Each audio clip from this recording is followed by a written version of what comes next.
Croyez-y, par Neville Goddard. Ce qui suit est la transcription d'une conférence donnée le 6 octobre 1969. La réalité objective de ce monde est entièrement produite par l'imagination humaine, au sein de laquelle toute chose existe. Ce soir, j'espère vous montrer comment vous approprier subjectivement ce qui existe déjà en vous et le transformer en un fait objectif. Votre vie n'est rien d'autre que la projection de votre activité imaginative, car votre imagination s'accomplit dans ce que devient votre vie. L'année dernière, Robert Frost était parmi nous. Il a été interviewé par le magazine Life et a déclaré « Nos pères fondateurs ne croyaient pas en l'avenir, ils croyaient en lui. » C'est vrai. Ayant rompu avec l'Angleterre, nos pères fondateurs auraient pu établir leur propre monarchie ici, en faisant de l'un d'eux le roi, perpétuant ainsi une famille royale. Ils auraient pu choisir une forme de dictature, mais ils ont accepté d'imaginer une forme de gouvernement qui n'avait pas été expérimentée depuis l'Antiquité grecque. La démocratie est la forme de gouvernement la plus difficile au monde, et pourtant, nos pères fondateurs ont accepté d'y croire. Ils savaient qu'elle se réaliserait, car ils connaissaient le pouvoir de la croyance, le pouvoir que j'espère vous révéler ce soir. Dire « je vais devenir riche » ne suffira pas. Il faut croire en la richesse en affirmant intérieurement « je suis riche ». Il faut croire au présent, car la puissance active et créatrice que vous êtes est Dieu. Il est votre conscience, et Dieu seul agit et est. Son nom pour l'éternité est « je suis ». Par conséquent, il ne peut dire « je serai riche » ou « j'étais riche », mais « je suis riche ». Affirmez ce dont vous voulez être conscient ici et maintenant, et même si votre raison et vos sens le nient, si vous l'acceptez avec conviction, votre activité intérieure, établie et perpétuée, s'objectivera dans le monde extérieur, qui n'est rien d'autre que votre activité imaginaire objectivée. Tenter de changer les circonstances de votre vie avant d'en changer l'activité imaginaire, c'est travailler en vain. Je le sais par expérience. J'avais un ami qui détestait Roosevelt, et pourtant voulait qu'il change. Chaque matin, en se rasant, mon ami réprimandait Roosevelt. Il trouvait une grande joie et une profonde satisfaction dans cette routine quotidienne, mais ne comprenait pas pourquoi Roosevelt restait le même. Or, je vous le dis, si vous voulez que quelqu'un change, vous devez changer votre imagination, car elle est la seule et unique cause de votre vie. Et vous pouvez croire n'importe quoi si vous refusez d'accepter les faits que vos sens vous dictent, car rien n'est impossible à imaginer, et l'imagination, si on y croit et qu'on la cultive, crée sa propre réalité. Or, toute chose existe en Dieu, et il existe en vous, et vous existez en lui. Votre corps éternel est l'imagination humaine, et c'est Dieu lui-même. Votre imagination est un corps réel qui contient tout. Lorsque vous imaginez la chose elle-même jaillit de ce corps divin, Jéhovah. L'histoire de Jésus est un merveilleux mystère qui ne peut être résolu que lorsque vous découvrez par expérience qu'il est votre propre et merveilleuse imagination humaine. Or, on nous dit que Dieu parle à l'homme en rêve et se révèle dans une vision.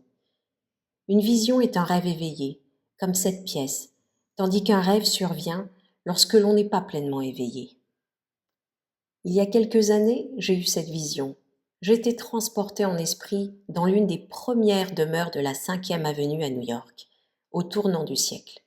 En entrant, j'ai vu 3 générations présentes, et j'ai entendu l'aîné raconter aux autres le secret de leur grand-père. Voici ces paroles. Grand-père disait, debout sur un terrain vague, je me souviens quand c'était un terrain vague. Il décrivait alors en détail ce qu'il voulait y construire. Il le voyait clairement dans son esprit tandis qu'il parlait. Et avec le temps, cela se concrétisait. Il a vécu ainsi, réalisant objectivement ce qu'il avait d'abord subjectivement revendiqué. Je vous le dis, tout dans votre monde extérieur a d'abord été une appropriation subjective, peu importe ce que c'est. Le désir peut être ce terrain vague, où vous vous tenez, vous souvenant de l'époque où ce que vous possédez aujourd'hui n'était qu'un désir. Si je dis maintenant, je me souviens de l'époque où je donnais une conférence au Club des femmes de Los Angeles. Je sous-entends que je n'y suis plus et que je suis là où je veux être. En me souvenant de votre pauvreté, je vous ai sorti de la misère et je vous ai installé dans le confort. Je me souviens de votre maladie en vous guérissant. Je me souviens de l'époque où vous étiez inconnu. Cela sous-entend que vous êtes maintenant connu. En modifiant l'image que je me fais de vous, je peux maintenant me souvenir de l'époque où, malgré votre gloire et votre fortune, vous étiez inconnu et sans le sou. C'était le secret de la réussite de mon grand-père. Voilà ce que j'ai appris grâce à la vision.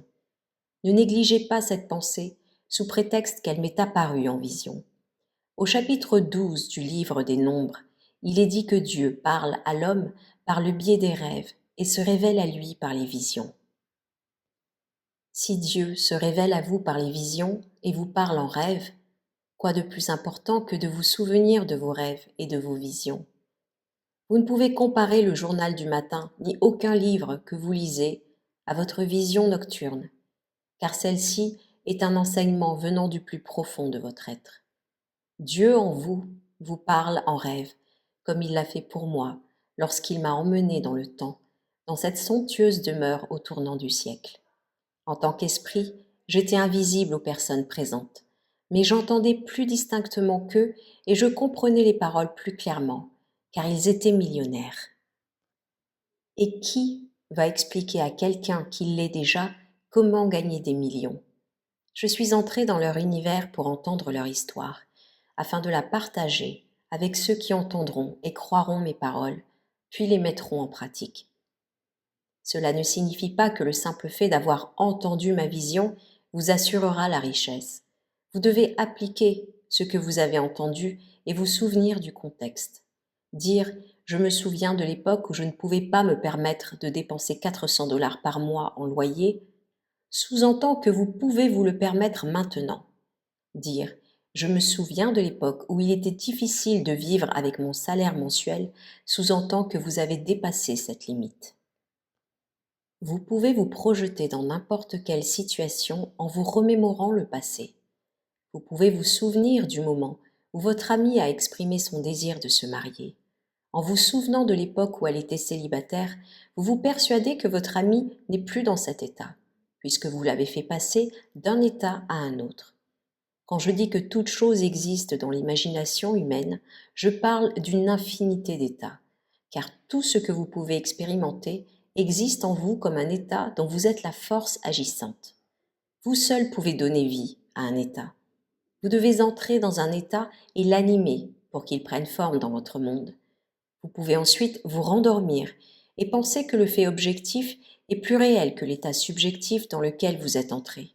Mais permettez-moi de vous dire, tous les états existent dans l'imagination. Lorsqu'un état est vécu subjectivement, il devient objectif dans votre monde végétatif où il croîtra et décroîtra, puis disparaîtra. Mais sa forme éternelle demeurera à jamais et peut être réanimée et ramenée à l'existence par la graine de la pensée contemplative. Alors je vous le dis, la chose la plus créative en vous est d'entrer dans un état et de croire en son existence. La causalité est l'assemblage d'états mentaux dont la réalisation crée ce qu'il implique. Imaginons que j'ai deux amis qui compatiraient et non sympathiseraient à ma bonne nouvelle. Je les imagine ensemble et je les écoute, dans mon imagination, parler de moi et de ce qui m'est arrivé. En véritables amis, j'entends leurs paroles de joie et vois leur bonheur se refléter sur leur visage. Je me permets alors de devenir visible à leurs yeux et je ressens leur poignée de main et leur étreinte, acceptant leurs félicitations comme une réalité. J'ai ainsi assemblé un état mental dont la réalisation a créé ce qu'il impliquait. J'en suis donc la cause, tandis que je marche, fermement convaincue de la réalité de mon acte, et que cet acte imaginaire devient réalité, je peux me demander comment cela s'est produit. Puis, me souvenant de mon acte imaginaire, je dirai « c'est moi qui l'ai fait ». Si c'est moi qui l'ai fait, alors Dieu ne l'a-t-il pas fait? Oui, car Dieu et moi ne faisons qu'un. Je suis. Allez-vous continuer à croire en un autre être extérieur ou allez-vous croire à la grande profession de foi que je vous exhorte à accepter? C'est le grand schéma. Écoute Israël, l'Éternel, notre Dieu, l'Éternel est un.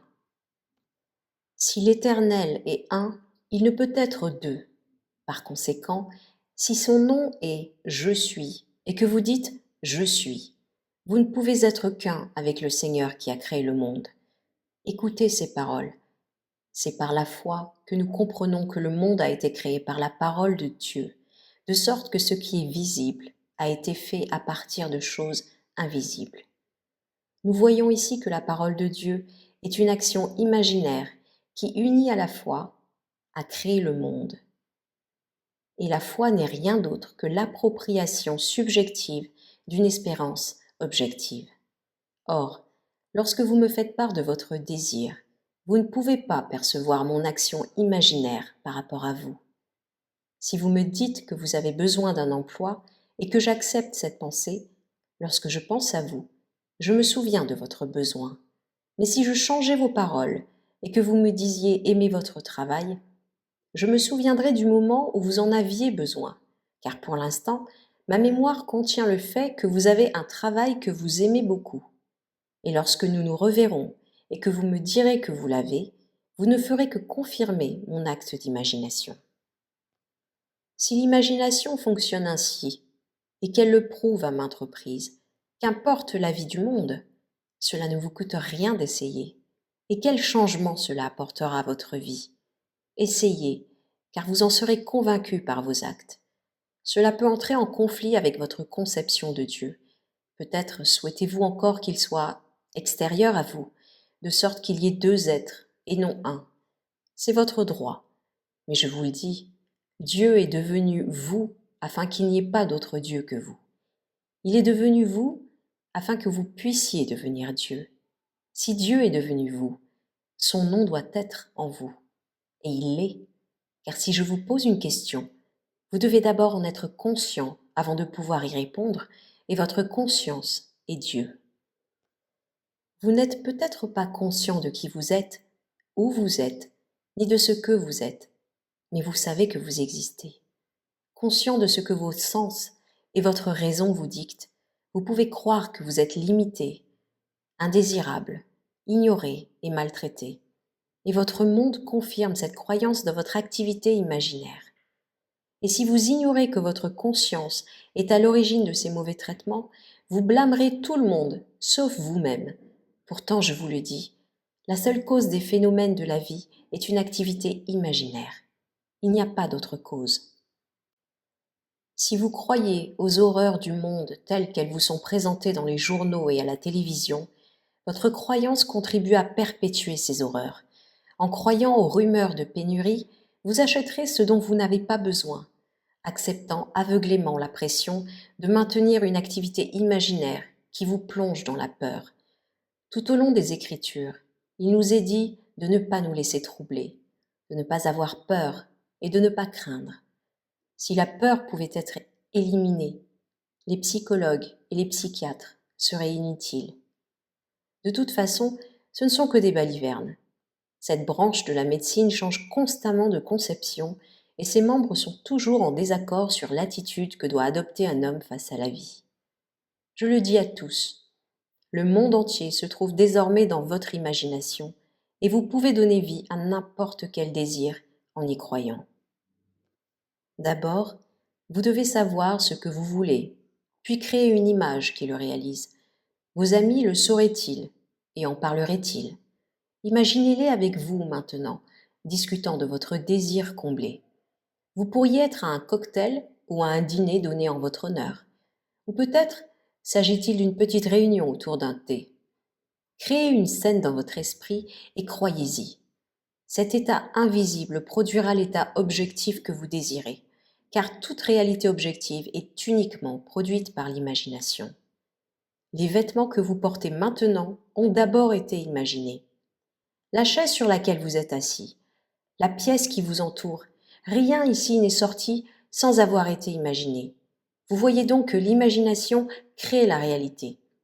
Si vous n'y croyez pas, vous êtes perdu dans un monde de confusion. Il n'y a pas de fiction. Ce qui est fiction aujourd'hui sera réalité demain. Un livre écrit aujourd'hui comme une histoire fictive, née de l'imagination de son auteur, et deviendra réalité demain. Avec une bonne mémoire ou un bon système de recherche, vous pouvez retrouver les faits d'aujourd'hui. Tous les faits ne sont pas consignés, car toutes les pensées ne sont pas écrites. Pourtant, chacun imagine. Un homme se sentant injustement emprisonné et désirant se venger perturbera le monde, car toute chose, par une loi divine inhérente à l'être de l'autre, s'entremêle. On ne peut arrêter la force qui émane de celui qui imagine, car derrière le masque qu'il porte, vous ne faites qu'un. Commencez dès maintenant à prendre conscience de vos pensées, car penser, c'est imaginer. Ce n'est qu'ainsi que vous pourrez suivre le bon chemin vers votre but précis. Si vous perdez de vue ce but, vous risquez d'être influencé par des apparences trompeuses. Mais si vous gardez votre esprit concentré sur votre destination, vous ne pouvez échouer. La fin de votre voyage est son point de départ. Quand vous me dites ce que vous voulez, ne cherchez pas à me décrire les moyens d'y parvenir, car ni vous ni moi ne les connaissons. Dites-moi simplement ce que vous désirez, pour que je puisse entendre votre voix me dire que vous le possédez déjà. Si vous tentez de me décrire comment votre désir va se réaliser, je dois d'abord effacer cette pensée avant de pouvoir la remplacer par ce que vous souhaitez devenir. L'homme s'obstine à parler de ses problèmes. Il semble prendre plaisir à les raconter et ne parvient pas à croire qu'il lui suffit d'énoncer clairement son désir. Si vous croyez que l'imagination crée la réalité, vous ne vous permettrez jamais de vous attarder sur vos problèmes, car vous réaliserez qu'en le faisant, vous ne faites que les perpétuer. Alors je vous le dis, la plus grande chose que vous puissiez faire est de croire en une chose comme l'ont fait nos pères fondateurs. Ils n'avaient aucun exemple de démocratie à l'époque. Elle existait en Grèce il y a des siècles, mais elle a échoué parce que les Grecs ont modifié leur façon de penser. Nous pourrions faire de même. Ne croyez pas un seul instant que nous devions perpétuer la démocratie. Nous pourrions nous retrouver sous une dictature d'ici 24 heures, car tout est possible. Si vous aimez la démocratie, vous devez rester constamment vigilant pour en préserver les principes. C'est la forme de gouvernement la plus exigeante. Ici, on peut exprimer son opinion et manifester, ce qui est impossible sous d'autres formes de gouvernement.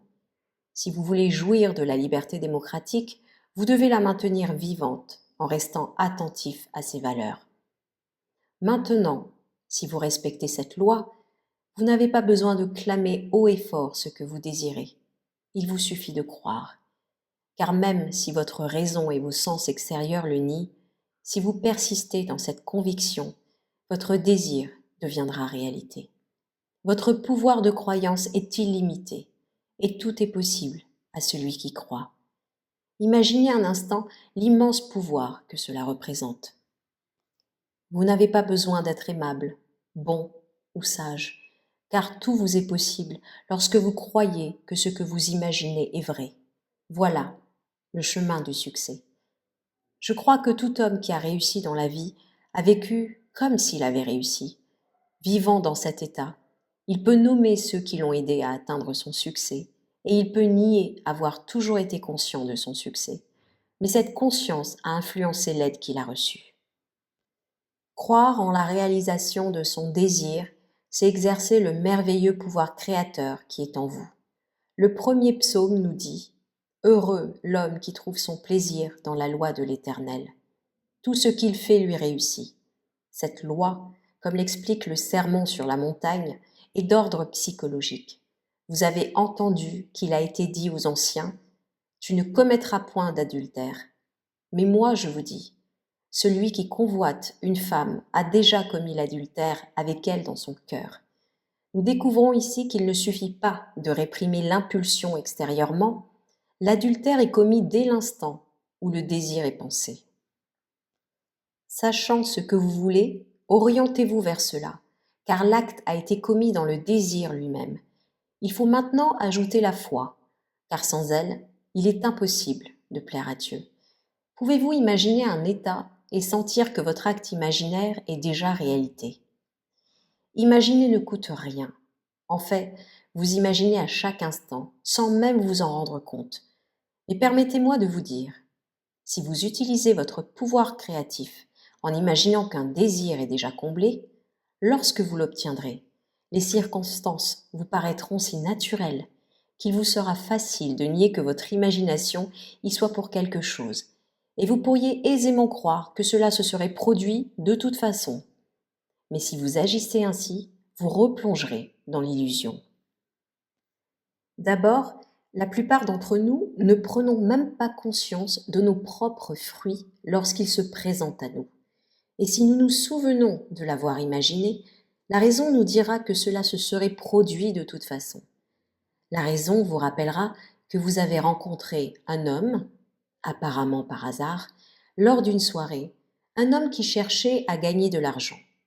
Lorsqu'il a entendu votre idée, il vous a mis en contact avec son ami. Et vous voyez ce qui s'est passé. Alors en réalité, cela se serait produit de toute façon. Ensuite, bien sûr, il est facile d'ignorer la loi, mais heureux l'homme qui trouve son plaisir dans la loi du Seigneur. Tout ce qu'il fait lui réussit. N'oubliez pas la loi tant que vous vivez dans le monde de César et appliquez-la avec sagesse. Mais souvenez-vous que son usage ne vous justifie pas. La justification vient de la foi. Vous devez avoir la foi en l'histoire incroyable par laquelle Dieu a promis de se révéler à travers vous, en tant que vous. C'est la promesse de Dieu à tous, et tous sont appelés à y croire. Ce n'est pas ce que vous êtes, mais ce en quoi vous avez confiance que Dieu fera, qui vous sauve. Et dans la mesure où vous avez confiance que Dieu vous sauvera, vous serez sauvés. Mais il nous a donné une loi psychologique pour amortir les coups inévitables de la vie. Cette loi est simple. On récolte ce que l'on sème. C'est la loi de la ressemblance. Votre vie deviendra ce que vous imaginez. Sachant ce que vous désirez, ressentez ce que vous ressentiriez si vous l'aviez. Persévérez dans ce sentiment, et d'une manière que vous ne connaissez pas et que vous ne pourriez concevoir, votre désir deviendra réalité. Grand-père a fait fortune en se tenant sur un terrain vague et en se disant « Je me souviens quand c'était un terrain vague ». Il brossait alors un tableau éloquent de la structure qu'il désirait y voir. C'est une technique merveilleuse. Vous pouvez vous souvenir de l'époque où vous étiez inconnu, sans le sou, malade ou en échec. Ce souvenir de ce passé implique que vous ne l'êtes plus et votre force réside dans cette implication. Utilisez la loi et elle vous mènera de succès en succès, selon votre conception du succès. Pour moi, le succès consiste à accomplir la promesse, et vous ne pouvez y parvenir par la loi. La promesse s'accomplit par la foi. Restez-vous fidèle à la foi. Examinez-vous pour le savoir. Je vous ai raconté une histoire éternelle. Croyez-y, mais ne la changez pas. La voici. Dieu est devenu vous, afin que vous deveniez Dieu. Utilisez la loi pour amortir les coups pendant que Dieu tient sa promesse. Et un jour, lorsque votre voyage sera terminé, vous direz « Entre tes mains, je remets mon esprit. Tu m'as racheté, Seigneur, Dieu fidèle. » C'est le cri sur la croix. Consacrez votre esprit à votre acte imaginaire. Détendez-vous et endormez-vous, sachant que sa rédemption est assurée. Alors, au moment où vous vous y attendrez le moins, Dieu vous prouvera qu'il vous a racheté en s'éveillant en vous, en votre être même. Alors vous naîtrez, non du sang, ni de la volonté de la chair, ni de la volonté de l'homme, mais de Dieu. Entrons maintenant dans le silence.